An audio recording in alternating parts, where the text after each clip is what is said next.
Hello friends मैं चंचल आज आपनालोকক आरो एटा ब्लगলৈ मैं स्वागतम जनालो। আজি मैं स्काईविकर एटा मोबाइल होल्डार अर्डार करिसिलु अमेजনৰ পৰা हेटुर रिव्यू दिम। एटुर आपनार प्राइस আছে 949। एटु मोर आजिए डेलिभार्ड होइसे। सो बोलक এই বস্তুটো আনবক্সিং কৰো। সো ইয়াৰ ওপৰত এটা প্লাষ্টিকৰ কভাৰ আছিল, এটু মই এৰাই দিছো। এটু হল মেইন বাক্সাটো। बोलक एटु এটা খুলো।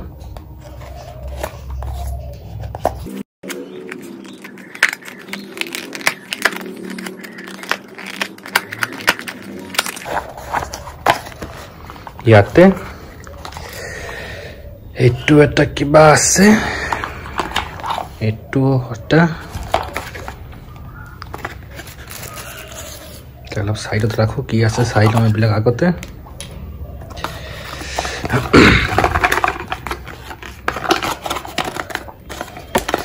সো বাক্সাটোক সাইডত ৰাখি দিও। এটু কিবা থামস আপ এটা দিছে, গ্ৰিটিংস কোম্পানিৰ পৰা। एटु किबा इंस्ट्रक्शंस,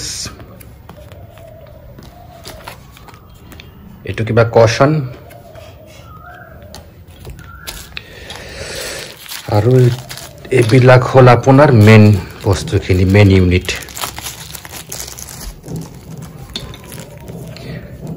स्काईविकर एटु मैग्नेटिक डैशबोर्ड होल्डार হয় एटु। सो एटु डैशबोर्डतो लगाबो पारि बा एसी भेंटतो लगाबो पारि। सो डैशबोर्डत लगाबो कारणे एटु एटा एक्सट्रा के दिसे स्टिकार टाइप। डैशबोर्डत लगाबो कारणे एटु पिल ऑफ करिब लागे।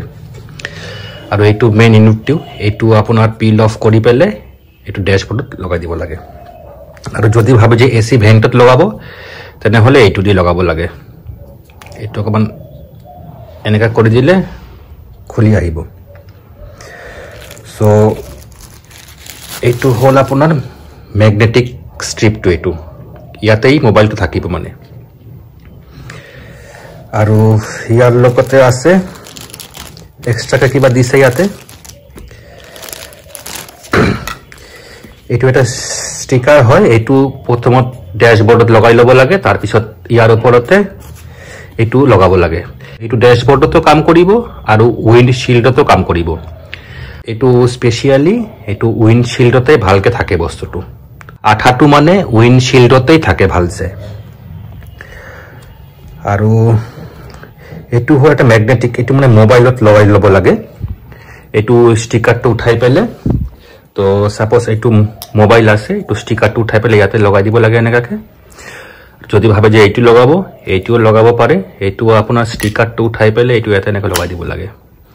তাৰ পিছত এই ম্যাগনেটিক স্ট্রিপটো আছে, এইটো ডাইরেক্ট এনেকে লগাই দিব লাগে। এটু যদি আপোনালোকে ভাবিছে যে মোবাইলত লগাব, নহলে এটু এনেকাকে কৰি পেলে ইয়াৰ ওপৰত কভাৰ দিলেও হৈ যায়।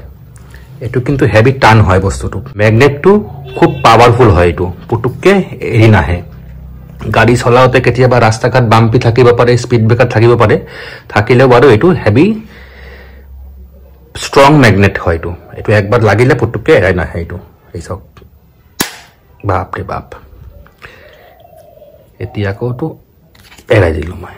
এটু অলপ হেভি ম্যাগনেট হয়। এতিয়া বলক এটু আমি গাড়ীত লগাম, ফিজিক্যালি গৈ গাড়ীত লগাম এতিয়া। তো আগতে ড্যাশবোর্ডটো ভালদৰে মুছি লব লাগিব। তো কত লগাম এটু আগতে ডিসাইড কৰি লব লাগিব। তো মই আগতে ড্যাশবোর্ডটো ভালছে মুছি ললো। এটা মুছা হৈ গল। এতিয়া মই এই এটা বস্তুবিলাক উলাও। ইমান স্ট্রং ম্যাগনেট লাগিয়ে গৈছে বস্তুবিলাক।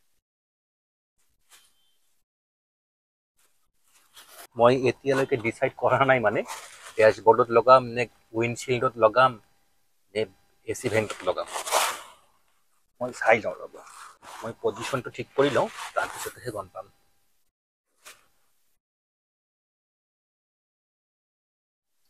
মই ডিসাইড কৰিলো যে মই এইটো এসি ভেন্টতেই লগাম।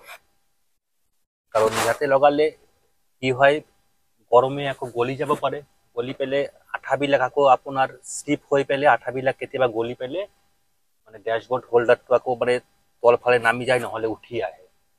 ক্লাছত মই নলগাওঁ, এইটো মই প্ৰিফাৰ নকৰোঁ, মই সেইকাৰণে AC ভেণ্টতে লগাম। বলক এইটো আগত এনেকৈ ছেটিং কৰি দিওঁ।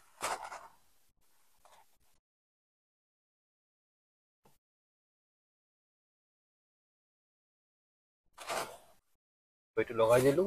এতিয়া মই এতিয়া মেইন মেগনেটিক যিটো মেগনেট হোল্ডাৰ হয় এইটো মই ইয়াত লগাই দিম। এতিয়া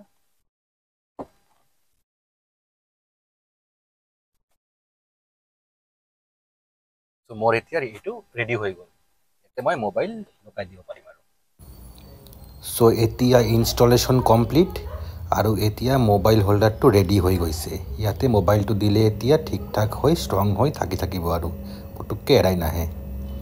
আজিৰ কাৰণে ইমানেই। থেংকছ ফৰ ৱাচিং।